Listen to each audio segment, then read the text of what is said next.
Welcome to F007 Channel. Dukung terus F007 Channel dengan like, share, comment, and subscribe. Melanjutkan cerita berikutnya dari Battle Through the Heavens.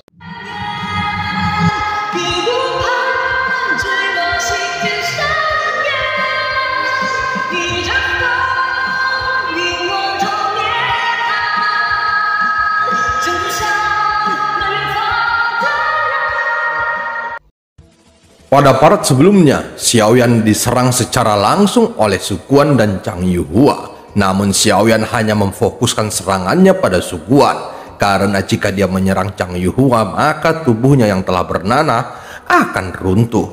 Xiaoyan terus berusaha mendekati patung batu dan menggunakan teknik 7 langkah dewa pembunuh untuk menahan mereka. Dengan usaha yang keras, Xiaoyan akhirnya berhasil mendekat dan menghancurkan patung batu. Retakan menyebar dengan cepat pada patung batu, dan setelah beberapa saat terhenti, patung batu yang retak itu tiba-tiba meledak. Segera kabut darah merah naik, dan dari kabut darah sepertinya ada sosok yang terlihat samar-samar. Pada saat yang sama, warna merahnya berangsur-angsur memudar dan menjadi jernih kembali. Dengan hancurnya patung batu, tampaknya Zhang Yuhua juga sudah sadar kembali. Hanya saja kulit Zhang Yuhua pucat, dan selama ini dia berada di bawah kendali jiwa pengendali guntur ekstrim yang menyebabkan banyak kerusakan padanya. Bukankah tubuh fisiknya sudah mati? Xiaoyan sedikit menyipitkan matanya melihat sosok yang berdiri keluar dari kabut darah sebelumnya. Sosok Su Guan tiba-tiba membeku dan bahkan ada ekspresi panik di wajahnya. "Tuan Guru, kamu tidak mati." Su Guan melihat sosok familiar di udara dan dia tidak mau mengakui kesalahannya. Itu adalah tuannya Zhang Qitian yang merupakan penguasa guntur ekstrim. Mata Xiaoyan terus menyipit melihat sosok ini. Pada saat ini Su Guan sudah kehilangan akal sehatnya dan tanpa sadar membuat penilaian. Tetapi ketika kekuatan jiwa Xiaoyan tersapu, dia melihat petunjuk bahwa sosok ini adalah boneka.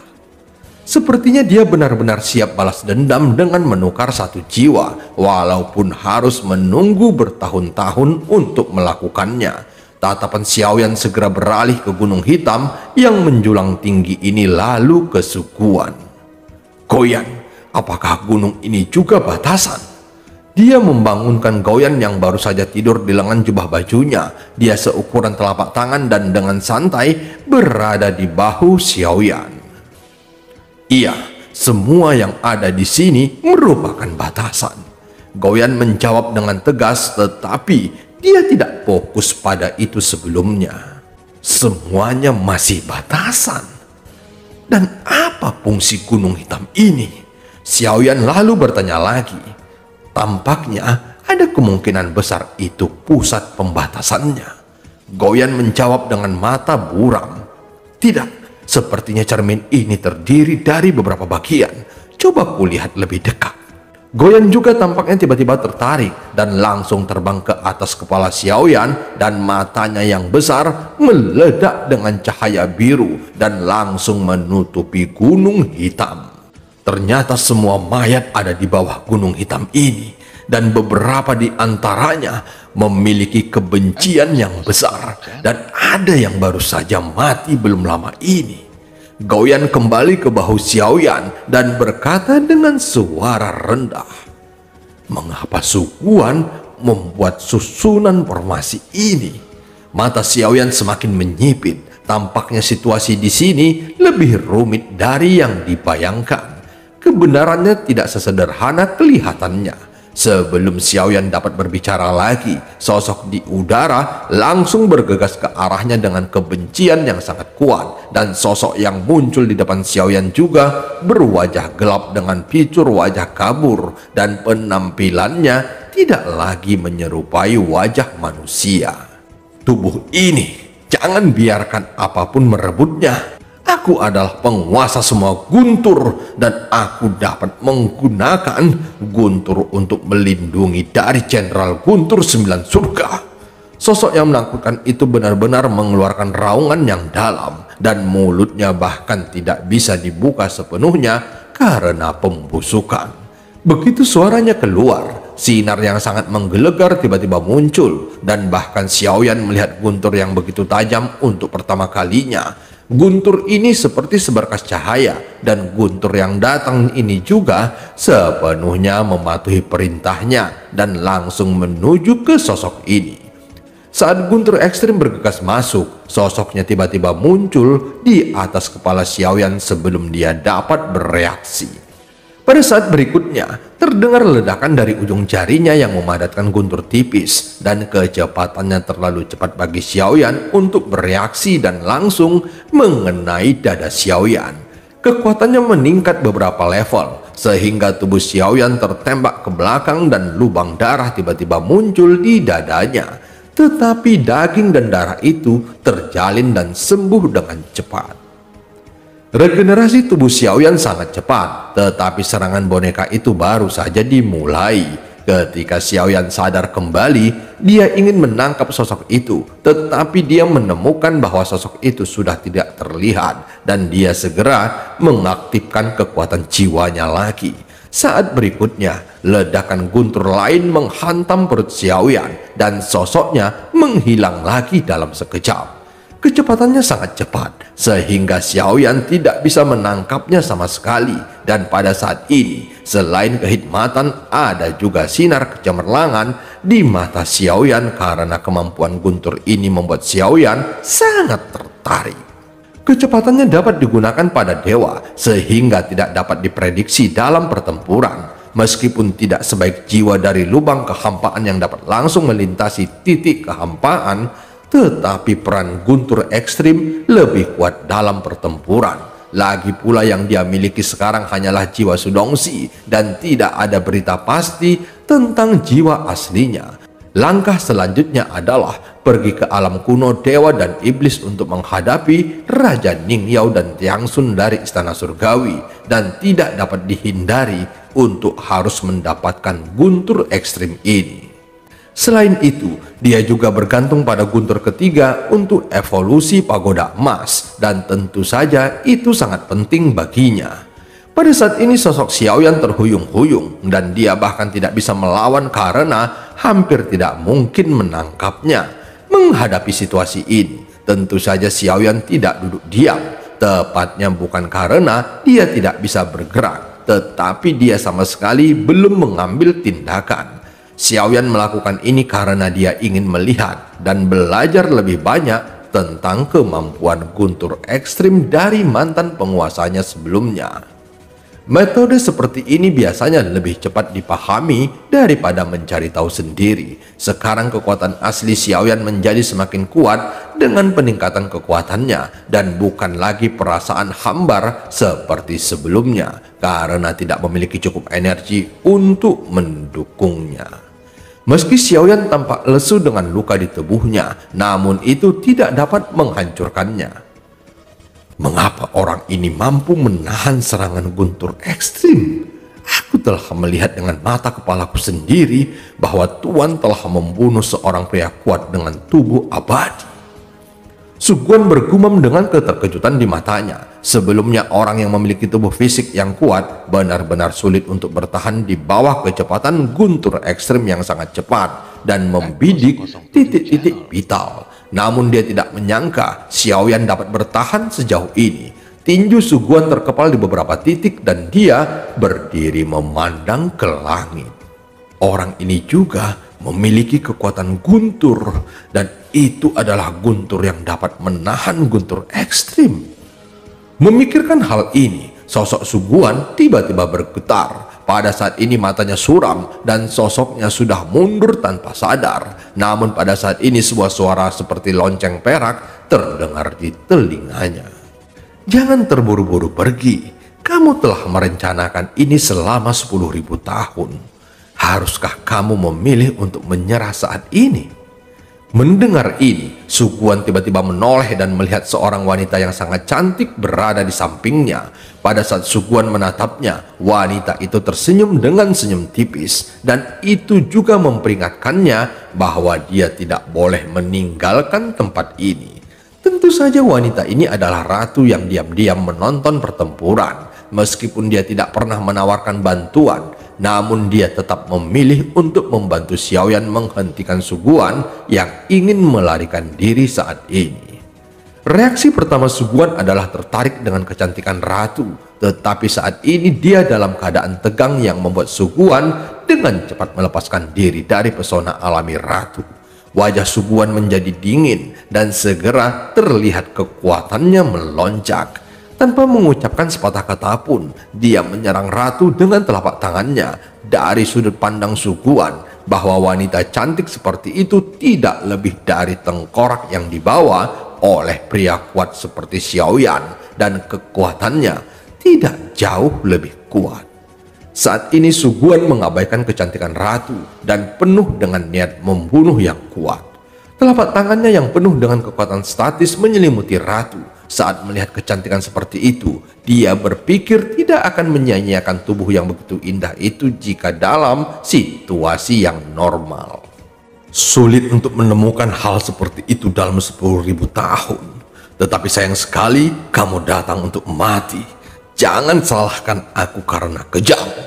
Segera setelah suara Su Guan turun, dia melihat telapak tangannya yang belum mendekat tetapi langsung menghilang tanpa adanya benturan. Kamu sungguh berani, tetapi itu juga bukan pujian yang buruk. Mata ratu tertunduk menjadi bulan sabit dan pupil mata Su Guan langsung menyusut. Ratu telah menghancurkan kepercayaan diri Su Guan, tetapi yang paling menakutkan Su Guan adalah dia bahkan belum pernah melihat wanita ini bergerak. Seolah-olah dia hanya menggunakan paksaan untuk menghancurkan serangannya. Benar-benar ceroboh. Menurut pengalaman masa lalu, mereka yang terlihat tidak berbahaya bagi manusia dan hewan serta memiliki napas yang lemah seringkali adalah monster tua yang kuat dan berpura-pura rendah diri untuk bersembunyi. Kekuatan wanita ini mungkin lebih kuat dari pria itu. Dia adalah tuan yang sebenarnya. Tubuh Su Guan tiba-tiba menyusut dan dia bergumam dengan suara rendah. Jangan terburu-buru, kamu tidak bisa melewatkan pertempuran yang luar biasa ini. Ratu masih memiliki senyum di wajahnya yang membuat tubuh Su Guan bergetar hebat dan dia langsung berkeringat deras. Rasa penindasan yang tidak terlihat ini telah menyelimutinya di beberapa titik. Pada saat ini sebagian besar pembatasan di Gunung Hitam juga telah menghilang. Xiaoyan terlihat sendirian di udara, tetapi ada ledakan yang menggelegar sepanjang waktu. Setelah membombardir Xiaoyan, sosoknya akhirnya berhenti dan dia sepertinya menyadari sesuatu yang aneh pada Xiaoyan. Kamu juga memiliki jantung guntur. Melihat sosok Xiaoyan di depan yang tertutup rapat oleh guntur, dia membuka mulutnya dengan suara rendah. Setelah serangkaian serangan, dia akhirnya menemukan bahwa sosok di depannya tidak dapat diguncangnya sama sekali. Gunturnya jelas bukan sesuatu yang bisa dilawan hanya dengan kekuatan yang kuat dari tubuh fisik. Bagaimanapun ini adalah jantung guntur yang kuat dan menempati urutan kedua dalam kekuatan tempur dunia. Chang Qitian juga merupakan penguasa guntur ekstrim dan tampaknya secara bertahap dia memahami busur guntur yang berkedip-kedip di tubuh Xiaoyan.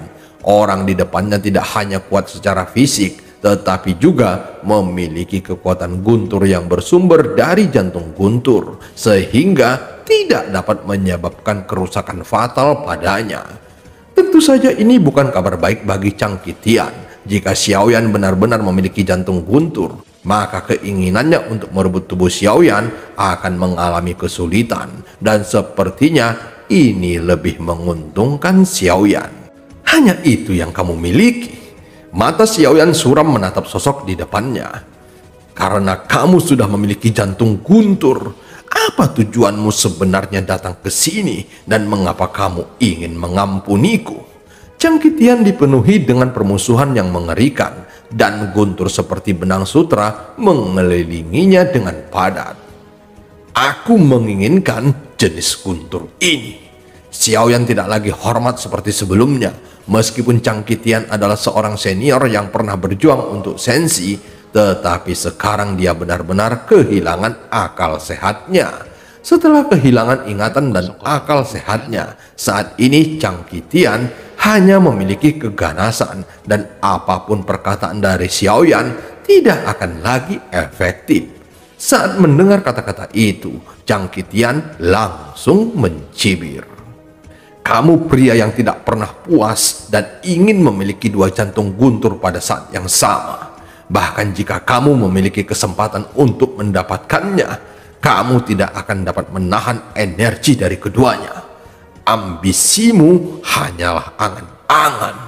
Suara berat Chang Qitian keluar lagi, tetapi Xiaoyan masih berpegang pada secercah harapan terakhir dan berharap dia masih memiliki kewarasannya untuk terakhir kalinya. Sekarang Sensi dalam situasi sulit dan diserang oleh dunia luar. Aku berharap senior dapat menyerahkan kekuatan yang dibutuhkan Sensi hari ini. Xiaoyan menangkupkan tinjunya. Dia tetap ingin menghormati Chang Qitian, namun tindakan Chang Qitian membuat Xiaoyan tidak lagi menghormatinya. Sensi dalam masalah? Siapa Sensi? Kamu menyerahlah dan mustahil kamu akan memilikinya. Guntur ini milikku. Bahkan jika Chang Qitian mati, dia akan melindungiku selamanya. Seperti yang difikirkan Xiaoyan, bahwa Chang Qitian telah lama kehilangan ingatannya dan dia sangat marah saat ini, sehingga dia hanya memikirkan bagaimana dia bisa pulih. Tetapi dari sudut pandang Xiaoyan, bahkan jika dia menggunakan teknik terlarang yang dapat menghidupkan kembali orang mati dan menukar nyawa dengan nyawa, namun jiwa Chang Qitian telah lama rusak dan penuh dengan sifat iblis.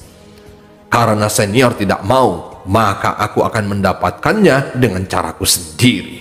Xiaoyan menatap Chang Qitian dengan ragu. Saat ini boneka Chang Qitian tidak sederhana. Apakah keberadaan Suguan benar-benar melindungi tuannya? Xiaoyan masih belum memiliki jawaban yang pasti saat ini.